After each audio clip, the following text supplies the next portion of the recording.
Hi, everyone. We are having our mastermind this evening, Mentoring with Millionaires Mastermind.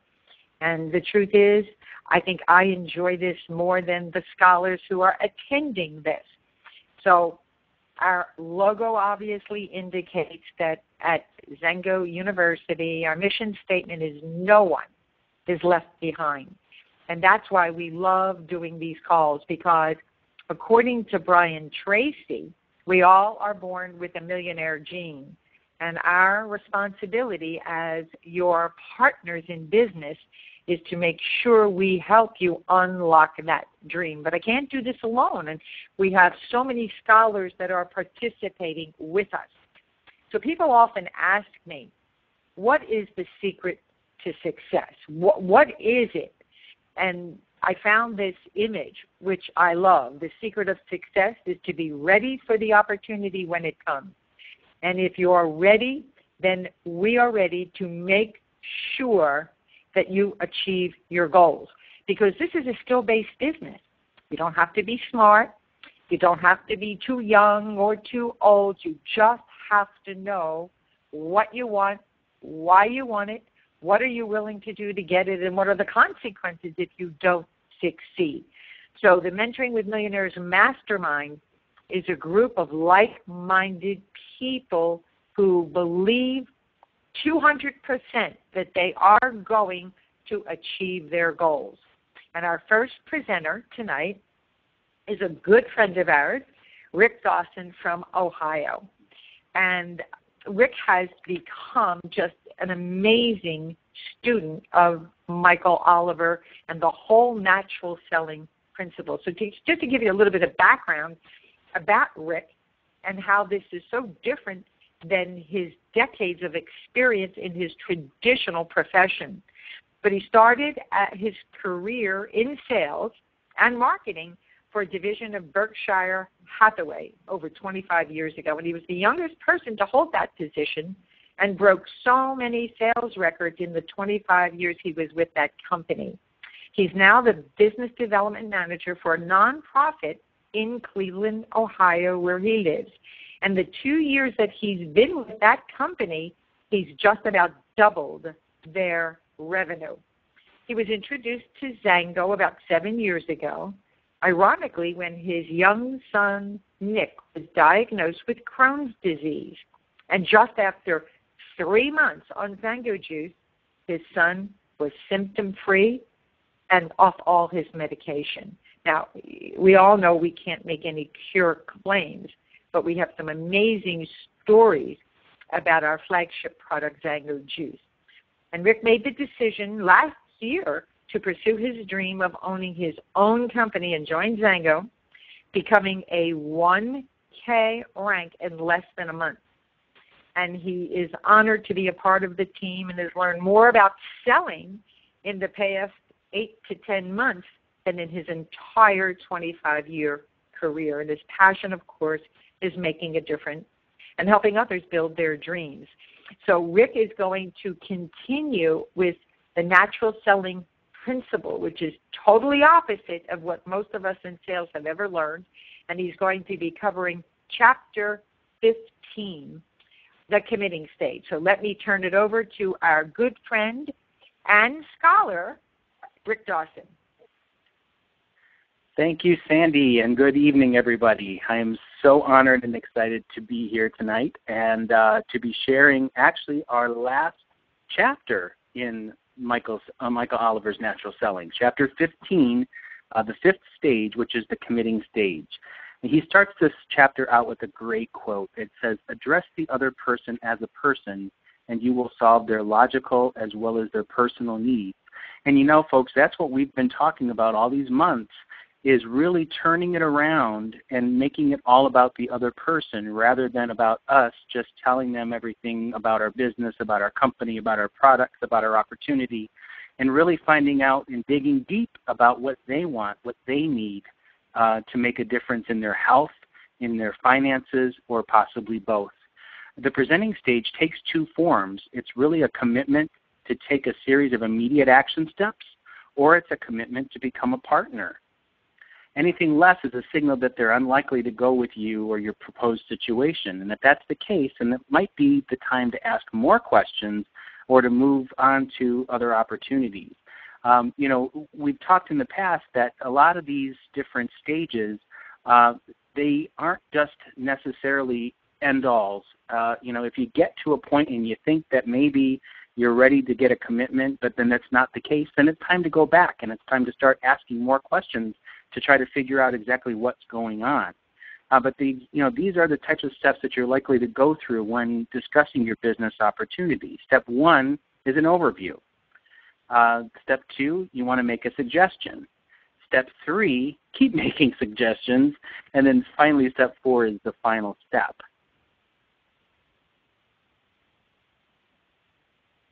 So step 1 is an overview. And basically, you just give a brief overview of you, your company, and your product. And then you relate as many of the features as you can based on your previous discussion.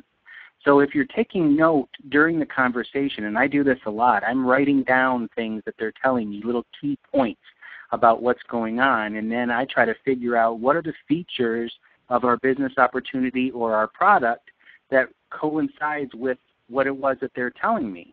Now, if new information or concerns come to light, then you talk about them using your skills learned in the discovering stage, asking more questions and clarifying exactly what you heard. That's in step 1 of the overview. Step 2, you make a suggestion. So you're going to come to a point where you need to decide one of 2 action steps. You either ask for a commitment to join you right then and there based on the conversation and the flow and how things are going, or you make a suggestion to set up a process of further discovery to move toward making that final decision. So really, it's all about how the conversation's going at that point. But you're going to want to make a suggestion. So you can say something like, I'd like to suggest as the next step that we do X. Or, we review information on the website. Or we look more closely at the products. Or you might make a suggestion that, they look more closely at the business opportunity. Maybe it's meeting other people in your organization, and that's when you want to make a 3-way call with somebody in your upline to get them on the phone as well to really edify everything that you've already told them in your conversation. Maybe it's getting them a video or an audio tape or a brochure into their hands, or maybe a sample pack, which is something that we're talking about very heavily right now because we know it works. Maybe it's taking them to a training workshop or an opportunity meeting. And taking them with you if they're local, whatever it is. So you ask them, so what would be most appropriate for you? You could also throw it open and ask them what next step they would like to take and involve them in the decision, which is really awesome. But you also want to continually check for an agreement. You want to ask questions like, is that clear? Or would you like me to run over that again? Or do you like this part of the program? Do you see the value in all of this for you? Would this be worthwhile? Those are very, very important questions because you want to make sure that they're still with you and that you haven't lost them somewhere in the process. The next step, you want to check for any concerns. So you ask, so how does this look so far? Are you comfortable with this? Do you have anything else that you would like to address at this time? Don't assume people will voice concerns, but be prepared for the most common of them, but don't expect them. Otherwise, the energy in your words are going to reflect this. You want to keep the conversation positive and leave out any negative thoughts. And keep in mind, folks, concerns are not necessarily objections or rejections of you. Don't handle it like that. Otherwise, you're likely to lose what you both have gained. Now is not the time to sell or persuade. It's the time to discuss using the same principles and methods that we've learned to have a dialogue. And if you've done your work correctly, all the objections will be eliminated during the discovering stage before you even get to this point. You want to help them resolve their concerns. So when someone expresses a concern, make sure that you clarify, you discuss, and you help them challenge it if it's appropriate, and use the conversational framework that we've talked about in the past to help you.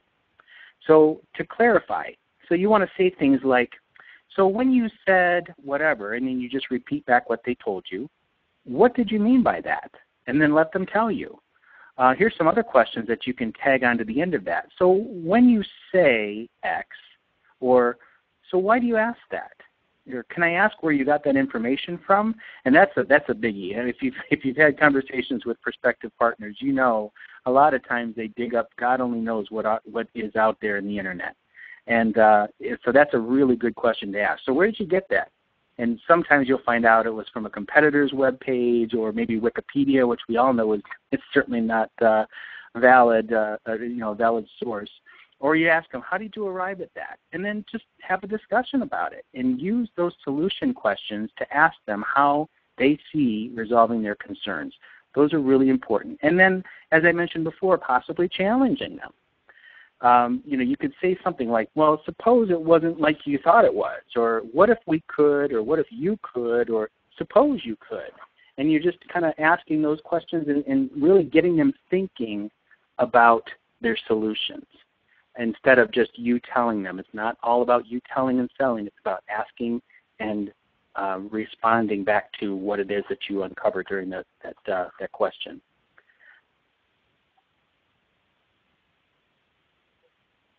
Yeah, and you can use this process with any concern that comes up, and that's really a biggie. One of the more common concerns is the fear of selling, and we hear about this a lot. We hear people say something like, "Well, I don't want to sell anything," or "I don't know that I really want to talk to anybody because I'm not good at that. I don't want to persuade anybody, or I could never sell." And so you could just say something as simple as, "Well, you know what? I can appreciate that. So let me ask you. When you say you could never sell, what does that mean? What do you mean by that?" Well, the whole idea of selling to people things that they don't want is something that I could never do, is probably a response that you could get. And so you could just say, well, I'm curious, what is your perception of selling, or what do you think about all of that? What's involved? And they'll tell you something like, well, all that persuading, I could never do that. And your response to something like that could be, you know what, I couldn't agree with you more. Can I ask, do you feel I've sold you, or was I persuading you to do something while we were talking?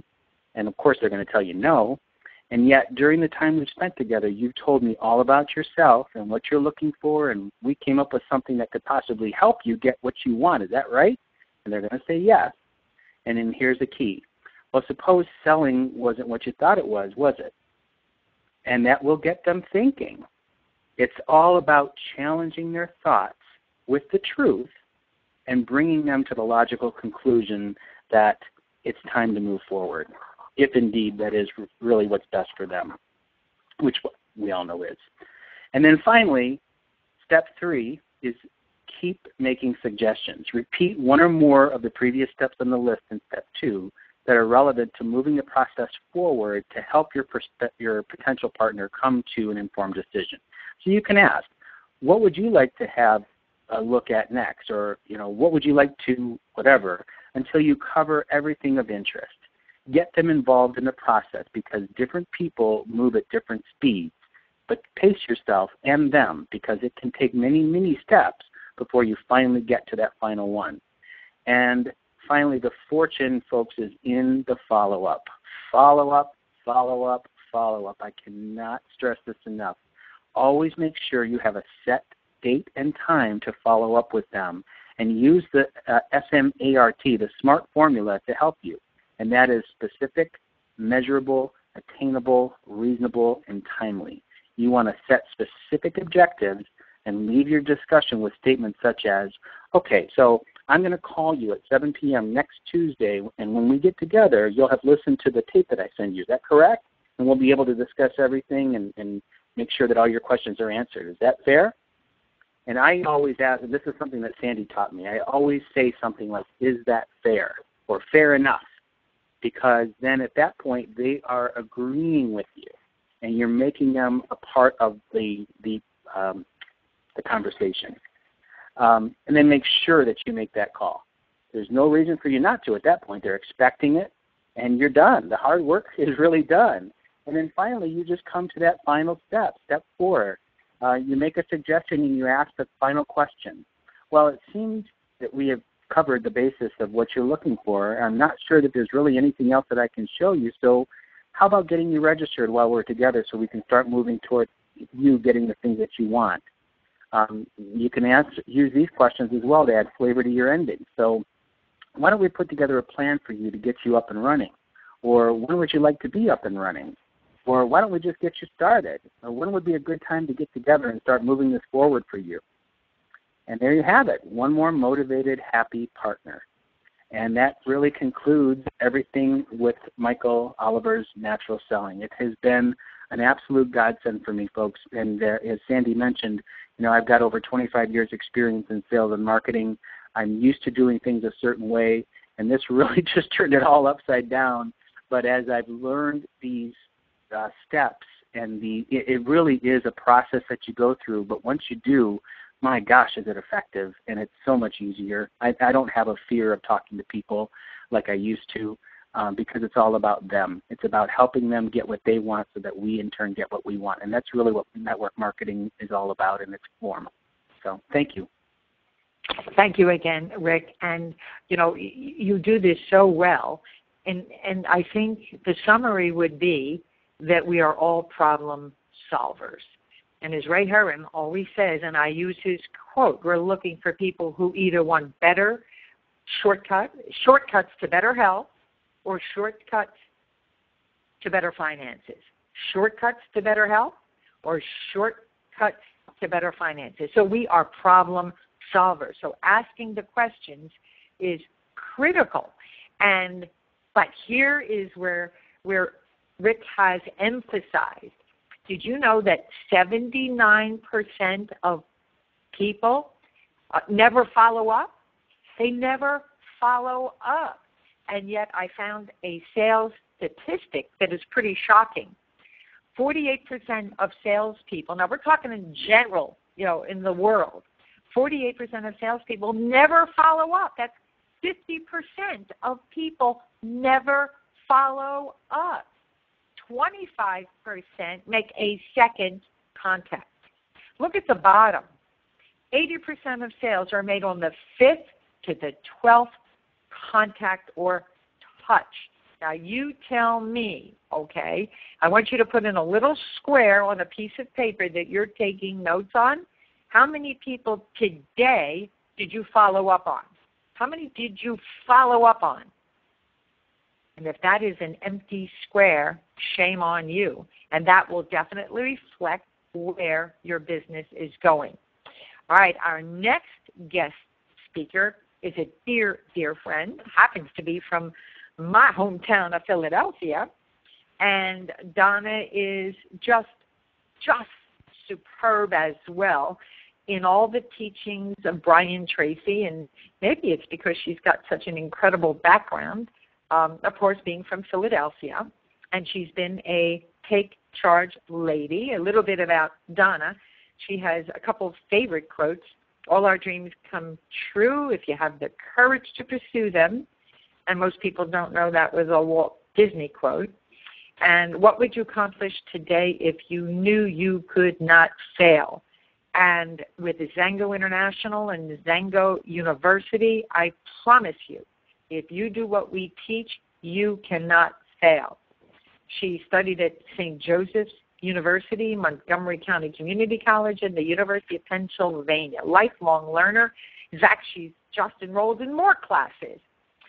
She's been married to her childhood sweetheart for 45 years, and of course, he's her best friend.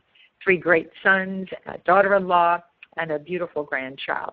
And her entire career has been in sales and marketing, but she's also been in traditional businesses and sold the businesses and went back to corporate America for 14 years. But 3 years ago, when the economy crashed, she discovered network marketing, and we're blessed to have her on our team. And this is a huge lesson tonight in goal setting, and we may not get through the whole thing, but Donna's going to do the best she can, and we will continue it if need be in our next session. So take it away, Donna. Thanks, Sandi, for that great introduction, and hello to everyone tonight. As Sandi said, we're going to be talking about the 7 steps to goal setting process. And Brian jumps right in, starts with be specific. Decide exactly what you want. This is really, really important. It has to be so clear that even a child can understand it, and that's a lot easier said than done. Second, write it down. Make it measurable. We all talked about the SMART goals. But a goal is not, if a goal is not written down, it's not a goal at all. Third, set a deadline, and he was really emphatic about this. Set sub-deadlines if necessary. The rule is that there's no unrealistic goals. There are just unrealistic deadlines. So if you get a goal and don't reach it by the deadline, set another deadline. Obviously, you misjudged. It's just a guesstimate. However, most of the time, if you do set a deadline, you'll reach your goal before that time is up. What Brian does when he writes down a goal, he always includes the word by. I'll achieve this goal by this date. So it's achieved between now and then. So just deciding what you want, writing it down, and by deciding when you want it, you'll change your life forever. But that's not quite enough. So number 4, he goes on to say, you must determine the obstacles you'll meet and have to overcome to achieve the goal. Remember to ask the question, why aren't you already at the goal? What's holding you back? In 80% of the cases, the obstacles between you and your goal are inside you. They're internal, and the mark of a superior person is that they always look internally. What is it in me that's holding me back? Is it a lack of discipline, time management, lack of certain skills? And when you start with yourself, 80% of the time it is something internally, and you'll recognize the problem. He recommends a book called Eat That Frog, 21 Great Ways to Stop Procrastinating and Get Things Done Faster. And according to Brian, eating your frog excuse me, is about tracking your most important daunting tasks. Getting them done, the concept is similar to how to eat an elephant, one bite at a time. Brian's main point is that you eat your most ugliest frog first, the next ugliest, and so on until all your frogs are done. When you eat your frog, you'll feel empowered, happier, energized, and more productive. You get more done. I have included a summary of the book, and well, actually, Sandi is including the entire book online, and she'll tell you when we're done where you can find that. So commit to a goal that by the end of the year, I'm going to be the best time manager and results getter in the world, simply by taking the first step every day. Number 5, determine the additional knowledge and skills you'll require. Remember, to achieve a goal that you've never achieved before, you may have to develop skills that you don't have. So what are they? Figure out what they are. All business skills are learnable. Any skill you need is learnable. Maybe not in one lesson, but certainly learnable. Brian gives the example of typing. Take one lesson every day, and at the end of 30 to 90 days, you'll be able to type. So ask yourself, what one skill, if I was excellent at it, would help me achieve my goal? And this is a life changer for everyone. Imagine if you could take a magic pill and have that skill. What would it be? You have to know the answer to this question because it is what's holding you back more than anything else. He explains that your weakest key skill sets the height of your success, the height of your income. It determines the speed in which you move ahead. So you could have many skills, but that one weaker skill still holds everything back. And again, his example was a football team. They snap the ball, the whole team's running forward, but the quarterback's going backwards and is sacked. So the line of scrimmage goes back to where he was sacked. So your weakest skill is what's holding you back. But the great thing about it is that all skills are learnable. Sometimes you're only one skill away from doubling your income. Whatever you identify skill, it's usually one that you're not comfortable with. Feel of failure, rejection, not doing it well, embarrassment, and so on. It's always a skill we don't like because we're not good at it yet. It's a matter of time if you're committed to find the weakest skill, make improvement goals, and make it clear enough that a child will understand. And then he goes on to number 6. Determine the people whose help and cooperation you'll require. Who are they? List them down. Get their support. Assemble all the details into a plan and organize the plan. Then get started. The plan is just a list of everything you could possibly think of that you need to reach your goal.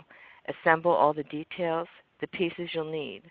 Organize the list by prioritizing them. What to do first, what to do second.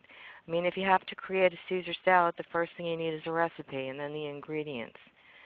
Brian then instructed his audience to take out a piece of paper and answer these questions.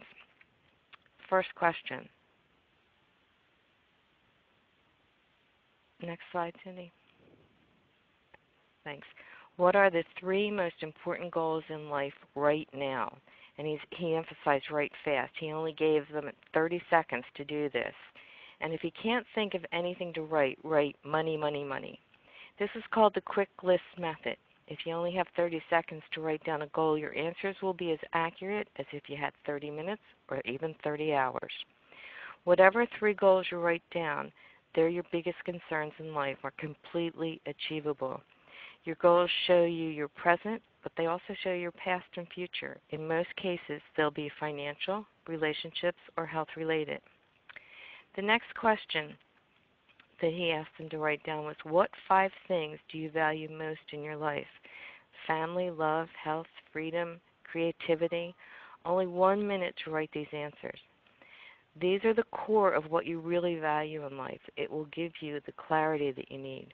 The difference between successful, happy people and successful, unhappy people is that successful, happy people have clear values.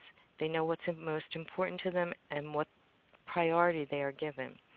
Once you're clear about what's important and what order of importance, then it's easy to make decisions. You can tell what your true values are by what you do under pressure. And this is so true. When you have to make a choice of one priority over the other, sometimes by changing the priority of your values, you can become a totally different person, and your self-esteem goes up, your self-confidence goes up, you're happier and more positive about yourself. The greatest of all human values is integrity, and integrity is the overall arching value. It means you live consistent with all your other values. When you deviate from your own personal values, you get frustrated and devalue yourself. The third question that he asked, what would you do, how would you spend your time if you learned today that you only had 6 months to live? This is asking what's really important. No one usually has a single material goal when answering this question. It's all about relationship and spiritual development. What you care about the most. It's really important to be clear and make sure you're living in harmony with all those values.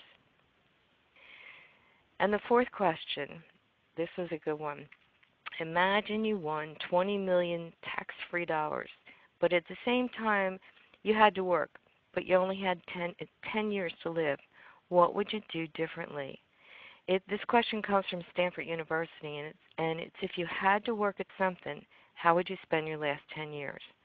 The question simply is asking, what would you do if you had no fear of failure at all? You have all the money you need, so what would you do? If you say you would quit your job, then you're in the wrong job. You're stuck in the wrong job. This question tells you what you really should be doing with your life, and whatever you would choose to do is possible for you to attain. Maybe not tomorrow, but you have to set another goal and learn what you need. What have you always wanted to do but been afraid to attempt? Who did you admire for something that they've done and wished you could do it? Would you become a public speaker, run for office, write a book? Very often this is exactly what you've been put on the earth to accomplish, and the key to success is taking the first step. Now, I'm looking at the time, Sandy. This is the first portion of the goal setting, and it's a lot of homework. At least I have a lot of homework to do, and there's a lot of material to work with here, so we can pick it up from here for next month. Now, we have listed on the slides, and Sandy again has this whole book in the back office, the 21 principles we were talking about. Eat that frog. 21 great ways to stop procrastinating and get more done. I'm only going to talk about a couple of them right now because I think we're running out of time. But one of the ones I really like is consider the consequences. That's number 4. The mark of a superior thinking is his or her ability to accurately predict the consequences of doing or not doing anything. And the principle number 5 is methodically or practice the ABCD method continually. Get your priorities straight. A is something that's very important that you must do or there's serious consequences. B is something that you should do and has mild consequences. Brian calls them the tadpoles. C is something that would be nice to do, but there's no consequences. D is something to delegate. And E is something you can eliminate altogether because it will make no difference at all. I'm going to leave you with just listing the last two. Principle 20, develop a sense of urgency. Take the time to think, plan, set your priorities, and then work at them. And the 21st principle is single hand every task. The more you discipline yourself to work nonstop on a single task, the more you move forward along the efficiency curve. You get more high quality work done in a lot less time. So the 21 principles are listed there for overcoming procrastination. I would suggest that I would encourage everyone to read them, print them out, and reread them often. I have them right now in front of me, in front of my desk in the office. So thank you, Sandy. I hope that covers it, and you're going to let everybody know where they can find that book. Absolutely. And Donna, as usual, what a scholar, and you share it with such passion. And I guess the message that we're trying to convey, and if you listen to Brian Tracy, you listen to Donna, you listen to all greats, what we do is all skill-based. No one is born with these skills. We acquire them. And, you know, it's not going to happen in a day or a week or a month. But I promise you, if you work on yourself a little bit every day, and I know we're all busy, we're all time-starved, family, church, jobs, etc. But if your dream is to accomplish your goals, are they written down? What do you want? Why do you want it? What are you willing to do to get it? And what are the consequences if you do not? So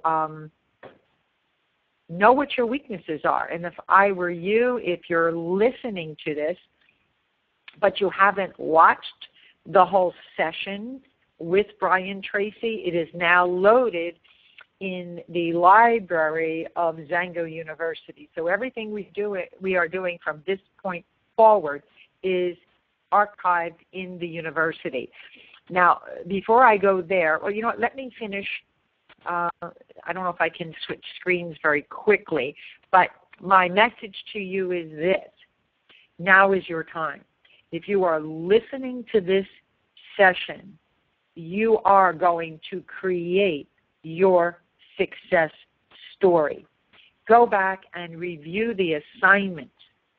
And it doesn't matter, I don't have a crystal ball, but I promise you, you will achieve greatness. There is nothing better in the whole world than controlling your time, your finances, and most importantly, the quality of your health and how you age. So let me see if I can leave the PowerPoint for the moment, and I have no idea how to move that away, but let me see what I can do. And Donna, you'll let me know if people can see my screen, because I'm going to show you where to find, if I can open this.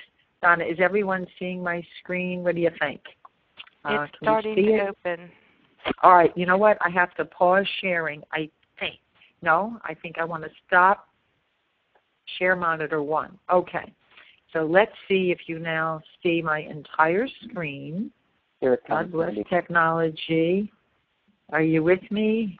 Okay, can everybody see my screen now? Can you see Zango University?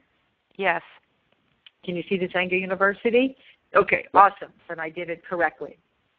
So I highly recommend. Now, if you go to xuworldwide.com /MMM. Now that stands for Mentoring with Millionaires Mastermind. We have there the ebook store. I'll click on it for the moment. And this is where you can get all the books that we have been using forever. In our fast track, we've been doing Ask and It Is Given. And oh my goodness, what a revelation for me to be able to reread that book. I'm getting so much out of it. Now, here in the Brian Tracy library, we've got Brian's introduction to our curriculum. Now, this is actually, I think, 27 sessions in the series. So this is the introduction to the whole personal and professional development series, and you'll be able to catch up at any time, because there's no such thing as, session 1 versus session 5 versus session 11. Doesn't matter where you plug in, and we're putting them all in the university. And Donna today went over goal setting, part 1, and then on our next session, she will be finishing up with goal setting, part 2. And Michael Oliver, I just had to put a little plug here. You know how it's so important to have what we call your elevator speech, or when people say, well, what do you do? We loaded Michael Oliver's How to Create Your Own Personal Introduction. It's absolutely phenomenal for you to listen to. And, of course, we have here the ebook of Ask and It Is Given, so you just click on that, and it's right there.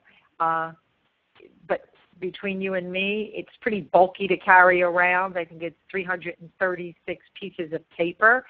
But if you want to get started right away until you order your book, that's great. Let me go back to the e-store. Let me see if I can go back. Okay. Then I wanted to show you where Brian Tracy has Eat That Frog. And we have here the entire Eat That Frog. I mean, just phenomenal. Let me see if I can move it so you can see. And of course, there's a little bit of upright. Principle number 1, determining what you want to accomplish. Pretty cool. Then he gives you his 7 steps for setting and achieving these goals. And this is all free at the university. Plan each day in advance. No one should go to sleep at night without knowing what is going to happen for the next day. And it only takes you about 10 to 12 minutes before you go to bed at night. The 6 Ps, he calls them proper prior planning prevents poor performance. That's a lot of Ps, but a lot of wisdom. So he goes through all of the principles, some of which obviously Donna already touched upon. But this is a really neat way to summarize and measure yourself, like, where are you? Where are you weak? And what do you need to accomplish to get to where you need to be? And there's the last slide that we showed. And are you ready to eat a frog today? And we're right on time.